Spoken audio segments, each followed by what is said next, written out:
আসসালামু আলাইকুম, সকলকে স্বাগত জাগো টিভিতে। জানিয়ে দিচ্ছি আমাদের হাতে থাকা সর্বশেষ আপডেট।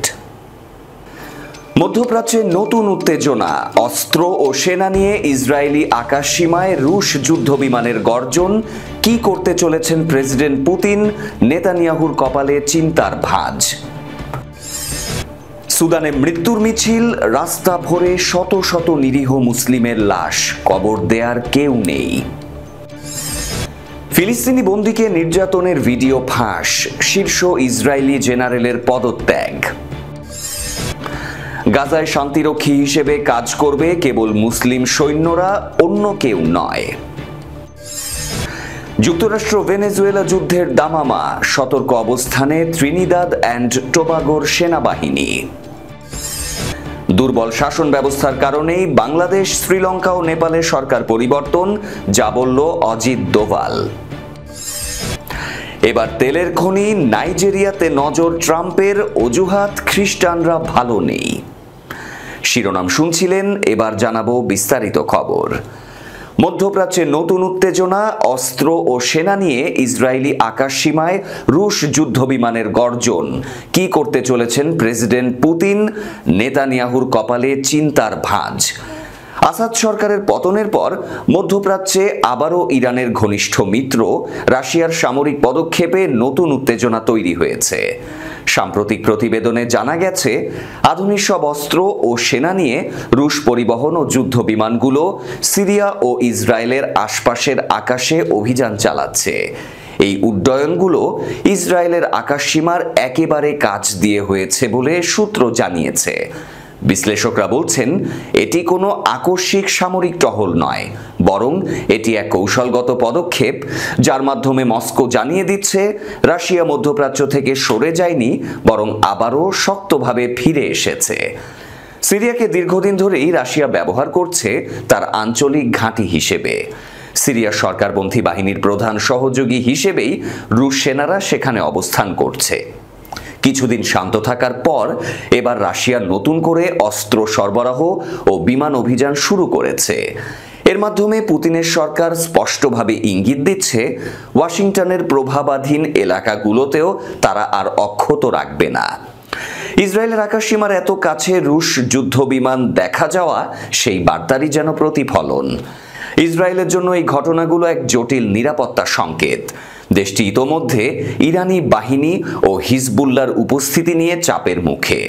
এখন রুশ অস্ত্রবাহী পরিবহন ও যুদ্ধবিমানের চলাচল তাদের কৌশলগত হিসাব আরও কঠিন করে তুলেছে। এক ইসরায়েলি প্রতিরক্ষা বিশ্লেষক স্থানীয় সংবাদ মাধ্যমকে বলেন, রাশিয়ার এই নতুন উপস্থিতি ইসরায়েলের জন্য দ্বিগুণ সতর্কতার সংকেত। একদিকে মস্কোর প্রভাব, অন্যদিকে ইরানের হুমকি, দুটোই আমাদের সীমান্তের খুব কাছে। পুতিনের এই পদক্ষেপকে অনেক বিশেষজ্ঞ দেখছেন দৃশ্যমান শক্তি প্রদর্শনের রাজনীতি হিসেবে। সরাসরি সংঘাত নয়, বরং প্রভাব ও উপস্থিতি দেখিয়ে পশ্চিমা আধিপত্যকে চ্যালেঞ্জ জানানোই রাশিয়ার মূল লক্ষ্য বলে ধারণা করা হচ্ছে। ইউরোপ ও ইন্দো প্যাসিফিক পশ্চিমা দেশগুলোর মনোযোগ যখন কেন্দ্রীভূত, মস্কো তখন মধ্যপ্রাচ্যে সেই ফাঁকা স্থানে প্রবেশ করে আবারও প্রভাব বিস্তার করছে। বিশ্লেষকরা বলছেন, এটি এক ধরনের ভূ রাজনৈতিক প্রত্যাবর্তন, যা রাশিয়ার দীর্ঘমেয়াদী শক্তি প্রদর্শনের অংশ। ওয়াশিংটন আনুষ্ঠানিকভাবে কোনো মন্তব্য না করলেও মার্কিন প্রতিরক্ষা কর্মকর্তারা জানিয়েছেন, তারা রাশিয়ার এই পদক্ষেপ ঘনিষ্ঠভাবে পর্যবেক্ষণ করছেন। ইউরোপীয় ইউনিয়নের এক কূটনৈতিক বলেন, রাশিয়ার এই অভিযান শুধু সিরিয়ার সীমিত ঘটনা নয়, এটি গোটা অঞ্চলের ভারসাম্যকে প্রভাবিত করতে পারে। মূলত ইসরায়েলের দোরগোড়ায় রুশ যুদ্ধবিমানের এই উপস্থিতি বিশ্বকে মনে করিয়ে দিয়েছে, রাশিয়া এখনও মধ্যপ্রাচ্যের খেলায় এক বড় শক্তি, যা ইরানের হাতকে আরও শক্তিশালী করতে পারে। এটি শুধু সামরিক অভিযান নয়, এটি এক রাজনৈতিক বার্তা। পুতিনের উদ্দেশ্য স্পষ্ট, মধ্যপ্রাচ্যের ভবিষ্যৎ নির্ধারণে মস্কোর কণ্ঠ আবারও শোনা যাবে, আর সেই কণ্ঠ, যেমনটি ইতিহাস প্রমাণ করেছে, শুধু প্রভাব নয়, প্রয়োজনে শক্তির ভাষাও জানে। সুদানের উত্তর দারফুর রাজ্যের রাজধানী এল ফাশের শহরে ভয়াবহ সহিংসতার পর রাস্তায় পড়ে আছে শত শত নিরীহ মুসলিমের লাশ, কবর দেওয়ার মতো কেউ নেই। শহরটি গত সপ্তাহে দখল করে নেয় আধা সামরিক বাহিনী র্যাপিড সাপোর্ট ফোর্সেস। এ সময় তারা কমপক্ষে 1500 মানুষকে হত্যা করে। শুধু একটি হাসপাতালে নিহত হয় প্রায় 460 জন। জাতিসংঘ জানিয়েছে শহরটিতে আটকে থাকা সাধারণ মানুষ মারাত্মক বিপদের মধ্যে আছে। অনেকেই নিহত হয়েছেন, আহতরা খোলা আকাশের নিচে পড়ে আছেন। শহর থেকে প্রায় 36,000 মানুষ 70 কিলোমিটার দূরের তাভিলা শহরে পালিয়ে গেছে, যেখানে ইতোমধ্যে 6,50,000-এর বেশি বাস্তুচ্যুত মানুষ আশ্রয় নিয়েছে। হায়াত নামে এক নারী জানান, 7 জন আরএসএফ সদস্য তাদের বাড়িতে ঢুকে লুটপাট চালায় এবং তার 16 বছর বয়সী ছেলেকে তার সামনেই হত্যা করে। তিনি বলেন, আমরা রাস্তায় অসংখ্য লাশ পড়ে থাকতে দেখেছি, আহতদের কেউ উদ্ধার করতে পারেনি। আরেকজন বেঁচে যাওয়া ব্যক্তি হুসেইন বলেন, এল ফাশেরের পরিস্থিতি ভয়াবহ। মৃতদেহগুলো রাস্তায় পড়ে আছে, তাদের কবর দেওয়ার মতো কেউ নেই। অন্যদিকে তাভিলা শরণার্থী শিবিরে কর্মরত নরওয়েজিয়ান রিফিউজি কাউন্সিলর জানান, পালিয়ে আসা মানুষের সংখ্যা এখনও অনেক কম। তারা আশঙ্কা করছেন, যারা রওনা দিয়েছিল তাদের অনেকে পথেই মারা গেছে। জাতিসংঘ মহাসচিবের মুখপাত্র স্টিভেন দুজারিক জানিয়েছেন, দারফুরে ত্রাণ কার্যক্রম জোরদারের জন্য সেন্ট্রাল এমার্জেন্সি রেসপন্স ফান্ড থেকে $20 মিলিয়ন সহায়তা অনুমোদন করা হয়েছে। তিনি বলেন, 450 জনেরও বেশি মানুষকে হত্যার ঘটনায় আমরা গভীরভাবে উদ্বিগ্ন। তাদের মধ্যে রোগী, স্বাস্থ্যকর্মী ও বেসামরিক নাগরিক ছিলেন। সুদান বিশেষজ্ঞ শাইনা লুইস বলেন, দারফুরে এই হত্যাযজ্ঞ অত্যন্ত মর্মান্তিক।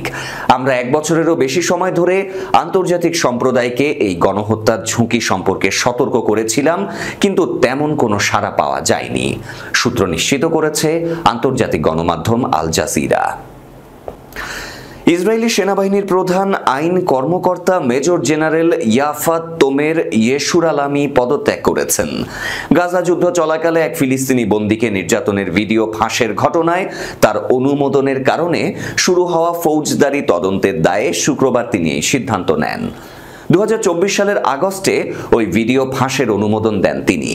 এরপর সেনা সদস্যদের বিরুদ্ধে নির্যাতনের অভিযোগ ওঠে এবং 5 জন সেনার বিরুদ্ধে ফৌজদারি মামলা দায়ের হয়। ঘটনাটি ইসরায়েলের রাজনীতিতে ব্যাপক আলোড়ন সৃষ্টি করে। ডানপন্থী রাজনীতিবিদরা তদন্তের সমালোচনা করেন এবং ক্ষুব্ধ সেনাদের জিজ্ঞাসাবাদ করতে চাওয়ায় 2টি সামরিক ঘাঁটিতে হামলাও চালান বিক্ষোভকারীরা। বিক্ষোভকারীদের অনুপ্রবেশের 1 সপ্তাহ পর ইসরায়েলের N12 নিউজ চ্যানেলে নিরাপত্তা ক্যামেরায় ধারণ করা ভিডিওটি ফাঁস হয়। এতে দেখা যায় সেনারা এক বন্দীকে আলাদা করে নিয়ে যাচ্ছে এবং একত্রিত হয়ে তার চারপাশে ভিড় করছে। তাদের মধ্যে কেউ কেউ কুকুর ধরে রাখে এবং দাঙ্গা নিয়ন্ত্রণের সরঞ্জাম ব্যবহার করে দৃষ্টির আড়ালে নির্যাতনের কাজটি ঢেকে রাখে।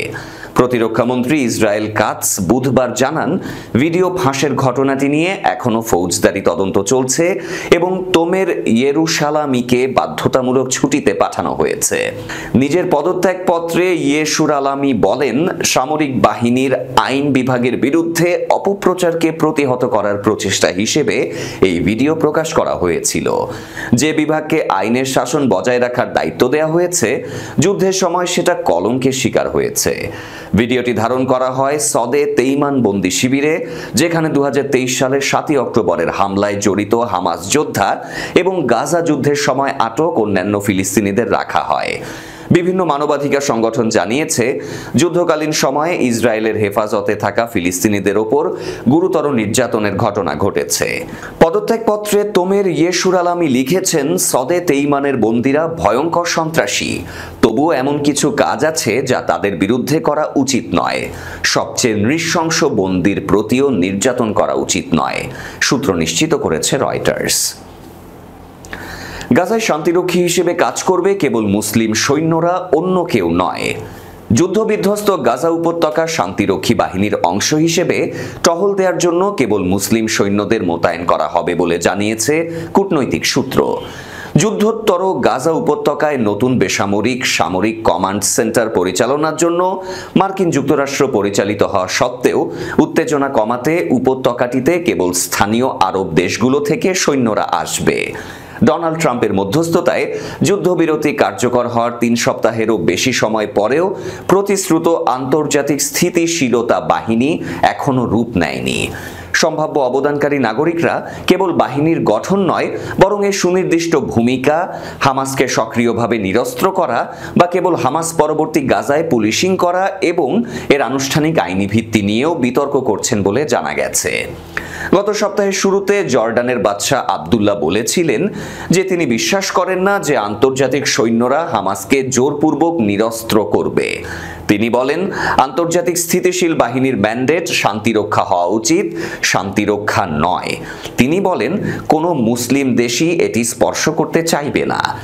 ইসরায়েল, তুর্কি বা কাতারি সৈন্যদের মাটিতে ভূমিকা পালনের পরামর্শের তীব্র বিরোধিতা করেছে, উভয় দেশের মুসলিম ব্রাদারহুডের নীতির প্রতি সহানুভূতির ভিত্তিতে, যার উপর হামাস প্রতিষ্ঠিত হয়েছিল। যুক্তরাষ্ট্র ভেনেজুয়েলা যুদ্ধের দামামা, সতর্ক অবস্থানে ত্রিনিদাদ অ্যান্ড টোবাগোর সেনাবাহিনী।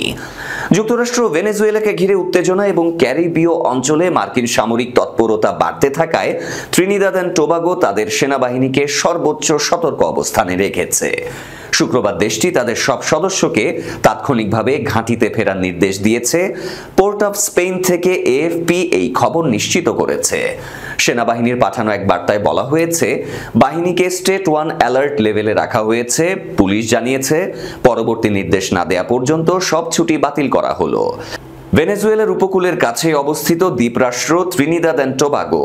যুক্তরাষ্ট্র সম্প্রতি ক্যারিবীয় ও প্রশান্ত মহাসাগরে অন্তত 15টি সন্দেহভাজন মাদকবাহী নৌকায় বিমান হামলা চালায়। এতে 62 জন নিহত হয়। ঘটনাস্থলে থাকা এএফপি সাংবাদিকরা জানান, এই ঘটনার পর পোর্ট অফ স্পেনে আতঙ্ক ছড়িয়ে পড়ে। স্থানীয়রা খাবার ও জ্বালানি কিনতে দোকানে ভিড় করেন। সরকার জনগণকে শান্ত থাকার আহ্বান জানিয়েছে।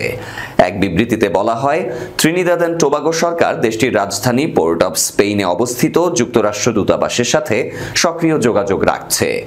মাদক পাচার দমনের নামে যুক্তরাষ্ট্র বিশাল সামরিক বাহিনী মোতায়েন করেছে। 8টি মার্কিন নৌবাহিনীর জাহাজ ক্যারিবীয় অঞ্চলে পাঠানো হয়েছে। পুয়ের্তো রিকোয় মোতায়েন করা হয়েছে F-35 স্টেলথ যুদ্ধ বিমান। একটি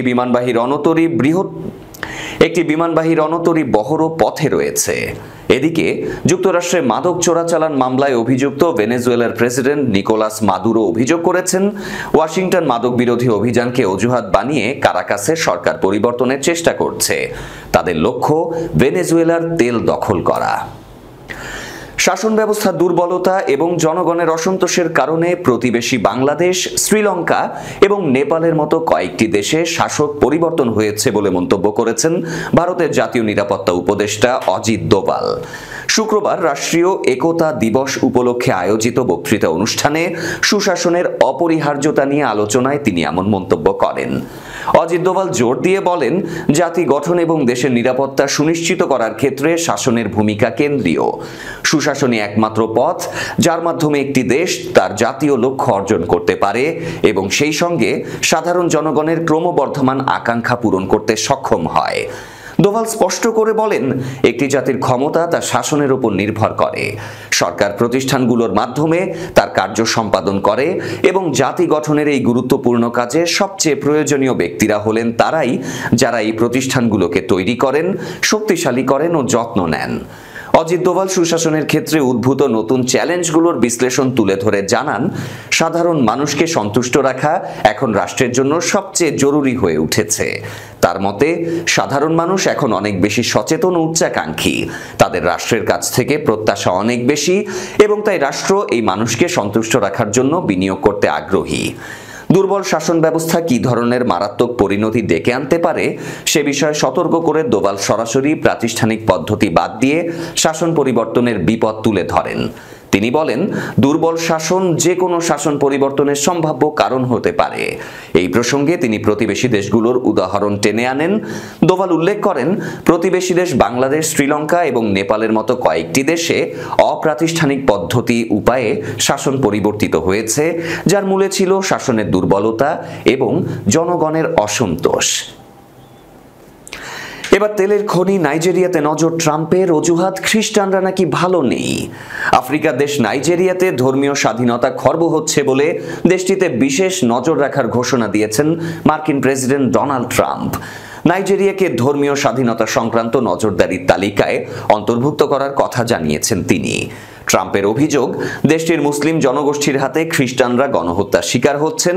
এই ধরনের গুরুতর এবং অস্পষ্ট দাবির ভিত্তিতেই আফ্রিকান এই দেশটিকে মার্কিন পররাষ্ট্র দপ্তরের বিশেষ উদ্বেগের দেশ বা কান্ট্রিজ অফ পার্টিকুলার কনসার্নের তালিকায় যুক্ত করা হবে। সমালোচকরা বলছেন, এই তকমা নাইজেরিয়ার ওপর ভবিষ্যতে অর্থনৈতিক বা অন্যান্য নিষেধাজ্ঞা জারির পথ প্রশস্ত করতে পারে। শুক্রবার সামাজিক যোগাযোগ মাধ্যমে দেয়া এক পোস্টে প্রেসিডেন্ট ট্রাম্প লিখেছেন, নাইজেরিয়ায় খ্রিস্টান ধর্ম এক অস্তিত্বের সংকটের মুখে, হাজার হাজার খ্রিস্টানকে হত্যা করা হচ্ছে। কট্টর ইসলামপন্থীরা এই গণহত্যার জন্য দায়ী। আমি এই কারণে নাইজেরিয়াকে একটি বিশেষ উদ্বেগের দেশ ঘোষণা করছি। ট্রাম্প এই প্রতিষ্ঠানগুলোর মতামত না নিয়েই দ্রুত তদন্তের জন্য হাউস অ্যাপ্রোপ্রিয়েশনস কমিটি এবং 2 রিপাবলিকান কংগ্রেস সদস্য রিপ্রেজেন্টেটিভ রাইলি মুর ও টম কোলকে নির্দেশ দিয়েছেন। ট্রাম্পের এই অভিযোগগুলো ডানপন্থী আইন প্রণেতারা বহুদিন ধরে প্রচার করে আসছেন। তাদের ভাষ্য, যা নাইজেরিয়ার অভ্যন্তরীণ সংঘাতকে কেবল কট্টর ইসলামপন্থীদের দ্বারা খ্রিস্টানদের উপর আক্রমণ হিসেবে তুলে ধরে। বিশেষজ্ঞরা অবশ্য এই ধরনের সরল ব্যাখ্যাকে অধিকাংশ ক্ষেত্রে ভুল বলে আখ্যায়িত করেছেন। তারা স্পষ্ট করে জানিয়েছেন, নাইজেরিয়ার অভ্যন্তরীণ সংঘাতগুলো কেবল ধর্মীয় পার্থক্যের ভিত্তিতে ব্যাখ্যা করা যায় না। শেষ করব আজকের জাগো টিভি নিউজ। শেষ করার আগে শিরোনামগুলো আরও একবার। মধ্যপ্রাচ্যে নতুন উত্তেজনা, অস্ত্র ও সেনা নিয়ে ইসরায়েলি আকাশসীমায় রুশ যুদ্ধবিমানের গর্জন। কি করতে চলেছেন প্রেসিডেন্ট পুতিন? নেতানিয়াহুর কপালে চিন্তার ভাঁজ। সুদানে মৃত্যুর মিছিল, রাস্তা ভরে শত শত নিরীহ মুসলিমের লাশ, কবর দেয়ার কেউ নেই। ফিলিস্তিনি বন্দীকে নির্যাতনের ভিডিও ফাঁস, শীর্ষ ইসরায়েলি জেনারেলের পদত্যাগ। গাজায় শান্তিরক্ষী হিসেবে কাজ করবে কেবল মুসলিম সৈন্যরা, অন্য কেউ নয়। যুক্তরাষ্ট্র ভেনেজুয়েলা যুদ্ধের দামামা, সতর্ক অবস্থানে ত্রিনিদাদ অ্যান্ড টোবাগোর সেনাবাহিনী। দুর্বল শাসন ব্যবস্থার কারণেই বাংলাদেশ, শ্রীলঙ্কা ও নেপালের সরকার পরিবর্তন, যা বলল অজিত দোভাল। এবার তেলের খনি, নাইজেরিয়াতে নজর ট্রাম্পের, অজুহাত খ্রিস্টানরা ভালো নেই। দর্শক, এই ছিল আজকের জাগো টিভি সংবাদে। এতক্ষণ আমাদের সাথে থাকার জন্য ধন্যবাদ সবাইকে। আসসালামু আলাইকুম।